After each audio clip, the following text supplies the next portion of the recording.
I got the bias current blues. Last lecture we looked at some of the issues of bias current. Now let's look at how the bias current of an amplifier impacts the design of your circuit and how it compromises your overall system. From the previous lecture, we discovered we can create a model of an imperfect op-amp by using a perfect op-amp plus current sources, which gives you a model of a real op-amp. We also discovered that for a simple op-amp, we can assume that the bias current into the positive input or the negative input are approximately equal. It's not always the case, but it's a good general rule. And the definition of bias current is the sum of the bias current in the positive input added to the sum of the bias current in the negative input divided by 2 to give us the average. Let's look at some of the issues with bias current. And let's start with a perfect op-amp and in an inverting configuration. If both resistors are identical, then we have the output voltage is precisely the inverse of the input voltage. If we take a low value resistor such as 2 k ohms, that equation still holds true. However, if we increase it to 20 k ohms, you may start seeing a small difference in error at the output voltage compared with the input voltage. It may not be precisely the inverse of the input voltage. And if you increase the resistors even farther to 200 k ohms, then it's almost certain that the output voltage will not be the precise inverse of the input voltage. You've seen an error.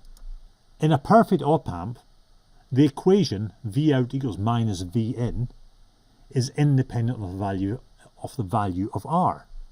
However, in a real circuit, you will start seeing errors as the value of R changes. So let's start doing the analysis again. Let's take a generic value R for both the feedback resistors. And let's apply our input bias currents. We have an input bias current IB minus flowing from the inverting terminal and an input bias current IB plus flowing from the non-inverting input terminal. And you should note that in this schematic, the triangle is still a perfect op-amp. We have modelled imperfect op-amps by applying the two bias current sources external to the perfect op-amp. So we have developed an equivalent circuit to represent and model the real situation. So let's see if we can simplify this circuit. Well, the current flowing from the non-inverting terminal is connected from ground to ground. So we can actually neglect that current source because it's not going to change the voltage at this node here because it's defined by the connection to ground. We can also make the assumption that the input voltage comes from a voltage source, so it is not changed by any of the flow of bias current flowing through the circuit. So if that voltage cannot change because it's defined by a rigid voltage source, then the only thing that can change to compensate for the bias current is the output voltage. And the output voltage has to change to force the input voltage to be zero. So if it forces these two nodes to be zero, we can now define the current flowing through the first resistor as the input voltage divided by that resistor, because we know that this node here is a virtual earth and it must be at zero because the other input is at 0 volts. Similarly, we can also calculate out the current flowing through this resistor, which is this current here, minus the current flow that goes down IB minus.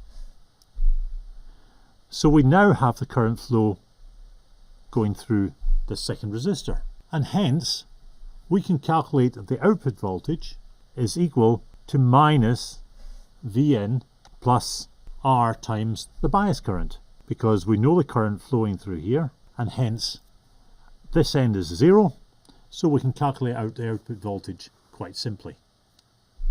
The effect of the bias current adds an error V equal to R times the bias current to to the output. In other words, if the input voltage was, say, 1 volt, the output voltage would be minus 1 volt plus the error due to the bias current.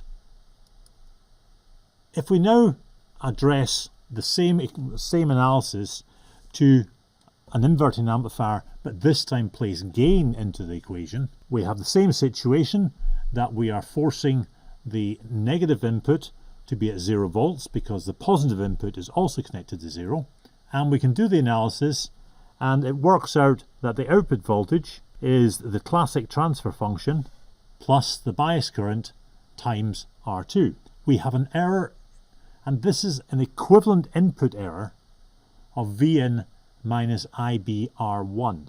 In other words, if we were to modify the input voltage, we would have to subtract IB times R1 to get the same equivalent error at the output.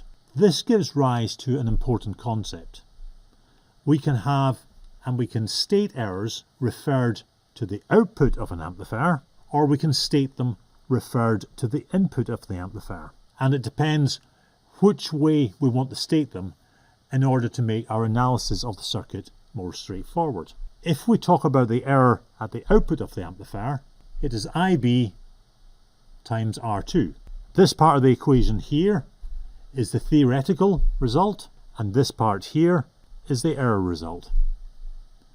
But equally, we can actually relate that to the input and state it as an error at the input. And in this case, it would be a case of a minus IB times R1. And I encourage you to go and do the analysis to prove to yourselves that these two errors are in fact exactly the same.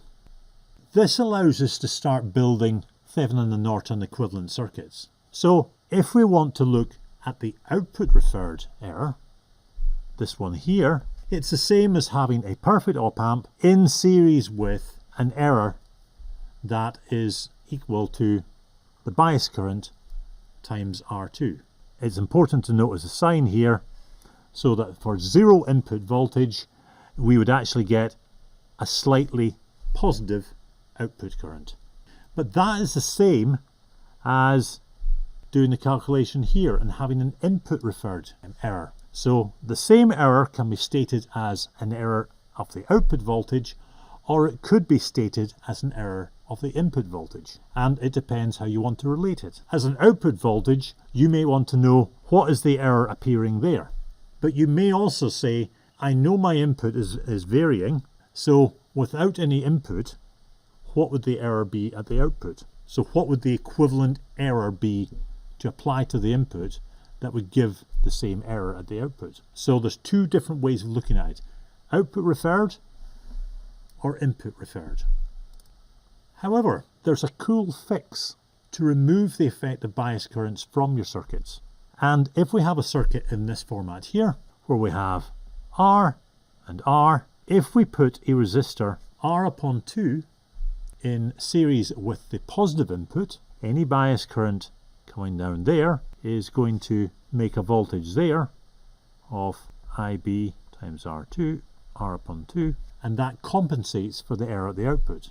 But I'm not going to go into detail at that in this lecture, and we're going to analyze this fix for bias current errors in the next lecture. Thank you very much for your time, and I look forward to speaking to you in the next lecture. Goodbye.